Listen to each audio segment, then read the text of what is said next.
Tak a to posledné myškové slovíčko žiť zodpovedne, to si požičiam, pretože sa mi to hodí aj do dnešnej medicínskej témy, pretože my sa budeme rozprávať o preventívnych prehliadkách a budeme trošku na vás apelovať, aby ste sa zamysleli, kedy ste teda na prevencii boli a prečo je to dôležité. To nám už povie pani doktorka Alena Hlava, tá všeobecná lekárka, ktorú vítam. Dobrý deň, vítajte. Pozdravujem. Tak, nebudeme hneď apelovať, ale poďme si povedať, že preventívne prehliadky sú naozaj veľmi, veľmi dôležité, pretože z času na čas potrebujeme skontrolovať ten náš celkový zdravotný stav bez ohľadu na to, ako sa človek cíti. Je to tak, pani doktorka? Presne tak.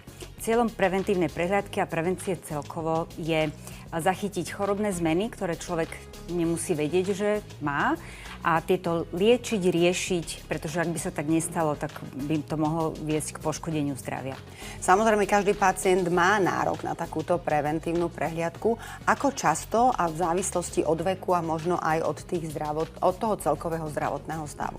Každý dospelý človek má zo zákona nárok na preventívnu prehliadku u všeobecného lekára pre dospelých každé 2 roky a registrovaní darcovia krvi raz ročne. Ako sme zodpovední voči tomu svojmu zdraviu, pani doktorka? Ja som optimista a myslím si, že sa to zlepšuje. Hoci tá návštevnosť preventívnych prehliadok je aktuálne okolo 45%, ale sú ambulancie, aj tá naša, kde sú tie čísla oveľa vyššie a blíže sa k 60-70%, čo je stále menej ako 100%. A skutočne človek nemusí cítiť, že sa niečo deje s ním a my to vieme odhaliť. Ale stane sa, že aj na základe práve preventívnej prehliadky sa odhalí možno nejaké civilizačné ochorenie alebo nejaký vážnejší zdravotný problém? Stáva sa to veľmi často, prakticky pravidelne.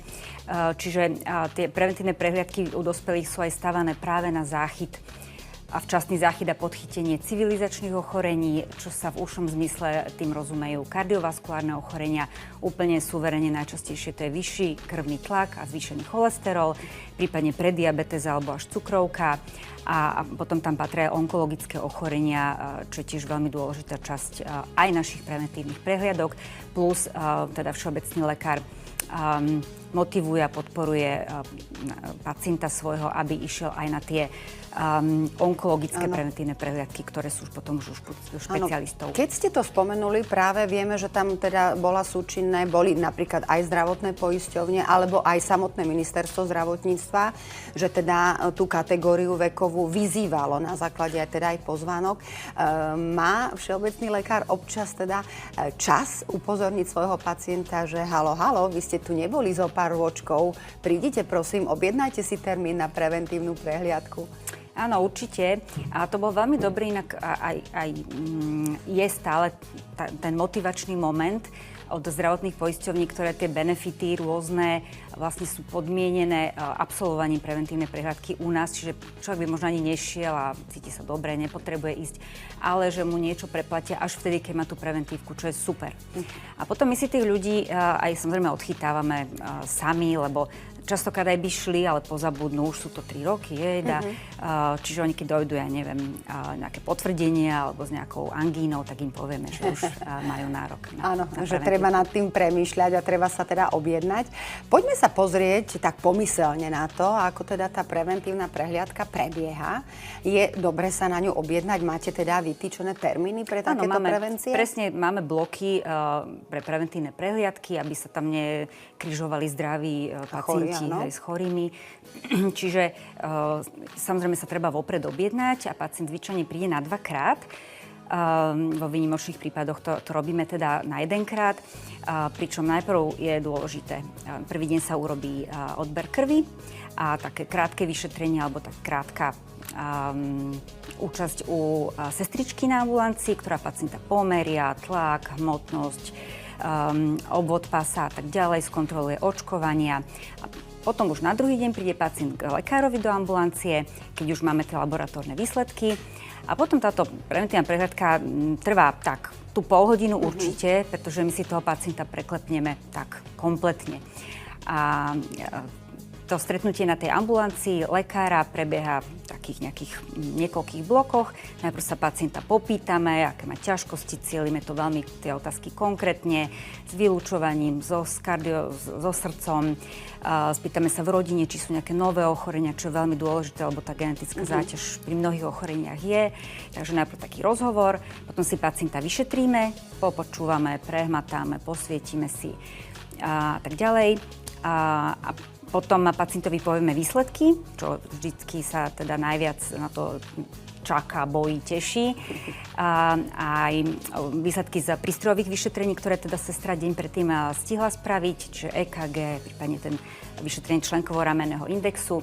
A posledná časť preventívky sú nejaké odporúčania na základe tých nálezov, ktoré máme.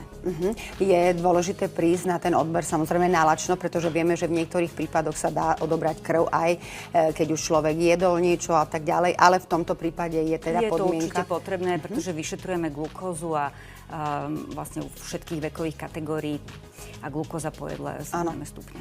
Čo patrí medzi také tie štandardné alebo také tie základné biochemické možno vyšetrenia, ktoré teda sa zisťujú z krvi? Lebo ja viem, že vidíme teda nejakú A4 a pán doktor alebo pani doktorka vždy teda zaškrtávajú niečo. Niečo je štandard, niečo možno teda vyžaduje aj daná diagnóza navyše ako keby? Áno.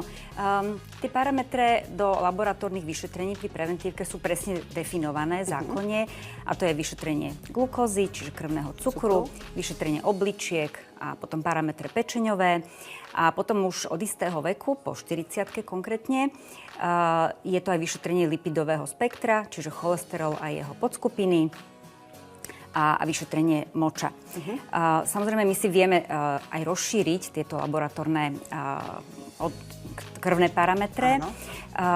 Pokiaľ pacient je liečený na vysoký tlak, tak si tam doplníme minerály. Alebo pokiaľ nám ešte sestričke povie, že je nejaký unavený alebo niečo, tak si tam podľa toho diagnosticky už doplníme parameter štítnej žľazy a podobne. A potom je to ešte vyšetrenie stolice na skryté krvácenie, ako ten posledný laboratórny parameter, ktorý sa tiež robí po 40-ke.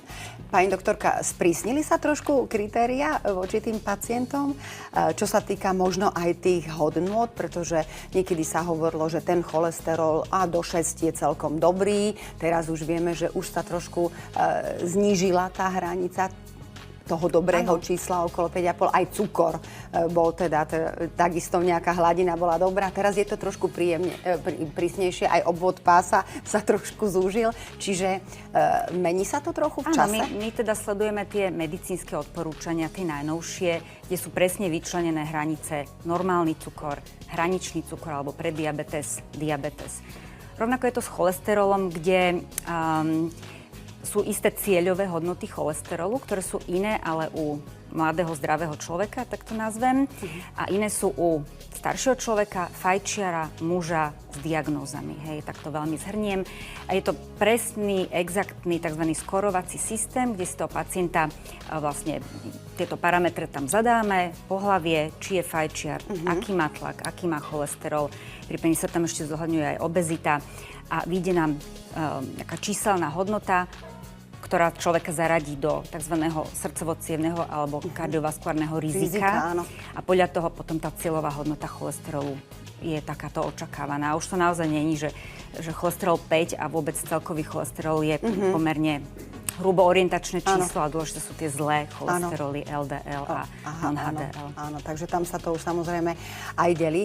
Sú nejaké výnimočné stavy, kedy sa môže táto preventívna prehliadka ako keby zopakovať aj po oveľa kratšom čase?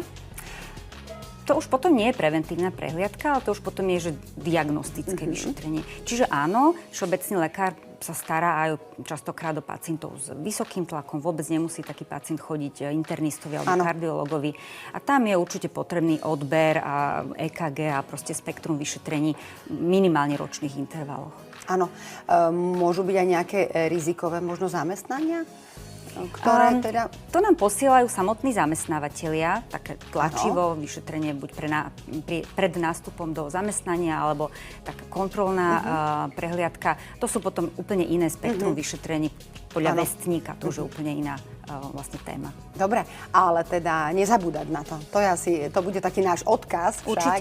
Určite. Sama som zvedavá, či sa nám priznajú naši televízni diváci s tým, že sú zodpovední alebo menej zodpovední voči svojmu zdraviu. Budeme sa samozrejme aj im otázkam ešte venovať, pretože pani doktorka zostáva už tu priamo za našim laptopom. Ja už som videla aj počas tohto rozhovoru a počas týchto minút, že tie otázky naozaj teda nabiehajú.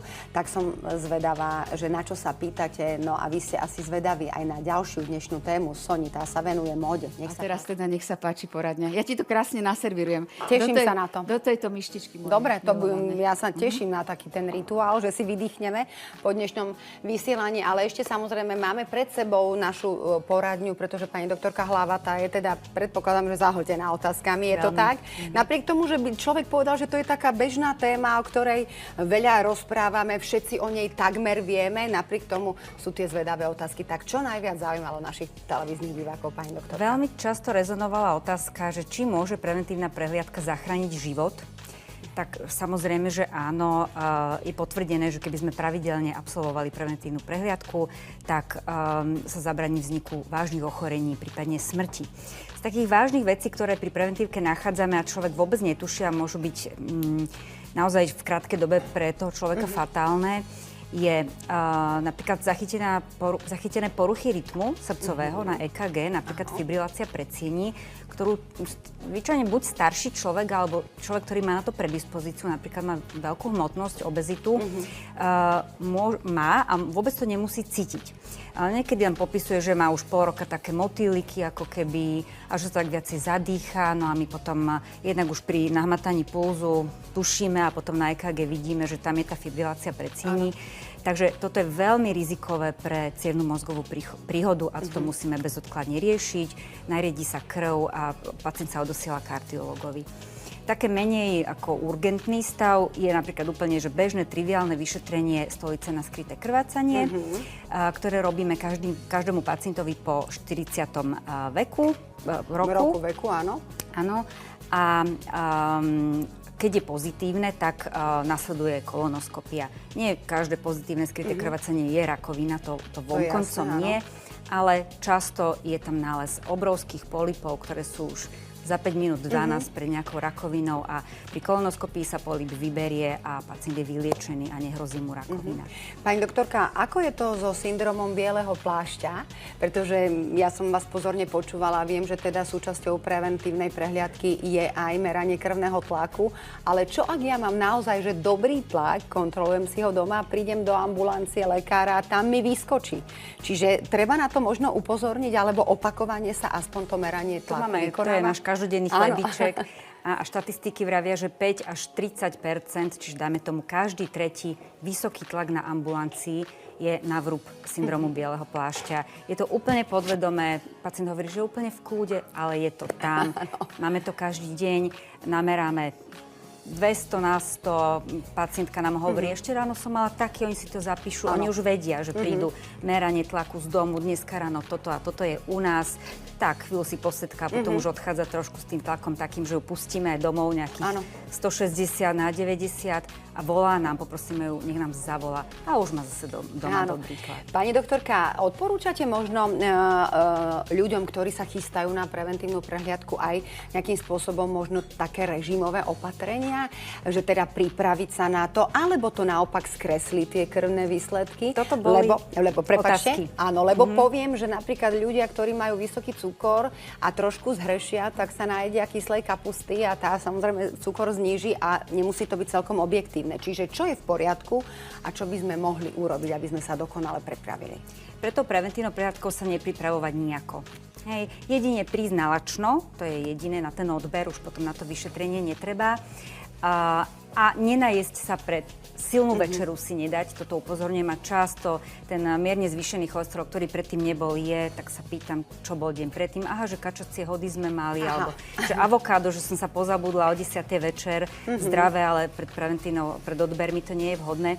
Ale presne toto, že dať si týždeň nejakú hladovku, aby ten cholesterol bol dobrý, aby nám pacient ukázal, To ide nie proti je sebe. Samozrejme. No, takže Čiže rozumne sa strávovať samozrejme. celoživotne. A možno sa aj dostatočné prísun tekutín, možno ešte ráno sa napiť vody, tak. aby teda ten odber nebol trošku komplikovaný, lebo vieme, že keď človek málo pije, tak v podstate potom môže byť problém, Presne hlavne ak je tak. tých ampuliek na krv trošku viacej. Áno. A s čím sa stretávame bežne, v súčasnosti chválim, ľudia chodia do posilovne a čo, že niekedy dojdú na odber so svalovicou a tam už sú vystrelené hodnoty a už sa len čudujeme, čo to je, potom si zavoláme, tak už vieme, tak potom si ten odber zopakujeme bez tej svalovice. Áno.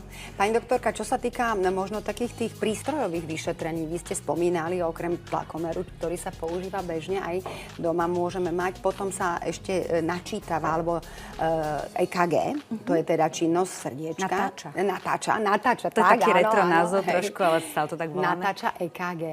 Sníma, Áno, a je súčasťou možno aj rentgen plúc, alebo iba keď si to, ja neviem, pacient vyžiada, alebo sa prizná k tomu, že teda ešte holduje nejaké neresti, ako je napríklad fajčenie. Podľa najnovších pozorovaní sa taký ten bežný rentgen nepovažuje za súčasť preventívnej prehliadky. Ak sú tam nejaké zmeny, už sú to že veľké zmeny a preventívny význam to nemá. Zvyčajne pacient nám povie, že má tie ranné kašle alebo čo, tak tam niečo vidíme, ale pevne verím, a to má význam, je tzv. Nízkodávkové CT, ktoré už sa tento preventívny výkon zavádza. V Európe, u nás ešte zatiaľ nie, že bude teda súčasťou aj teda preventívnej prehliadky u indikovaných pacientov, čiže u fajčiarov. Áno, čiže bude sa to možno, aj sa to samozrejme prispôsobuje časom a sa to teda prispôsobuje tomu aj, ako ide medicína dopredu. Takže, dobre, ale stále to máme vo svojich rukách, čiže byť voči sebe zodpovedný, to je asi ten apel, ktorý by sme mohli... Presne tak. A mnohé otázky boli, že prečo nás lekári nepozývajú. A mnohé som aj odpovedala, naše zdravie je naša zodpovednosť. Evidujme si tie termíny, vieme si zatelefonovať do zdravotnej poisťovne, kde nám povedia, kedy bola tá posledná preventívna prehliadka a objednajme sa tomu všeobecnému lekárovi. Dobre, super, ďakujeme veľmi pekne. Pani doktorka, odmeníme ešte 2 diváčky a idem k tebe.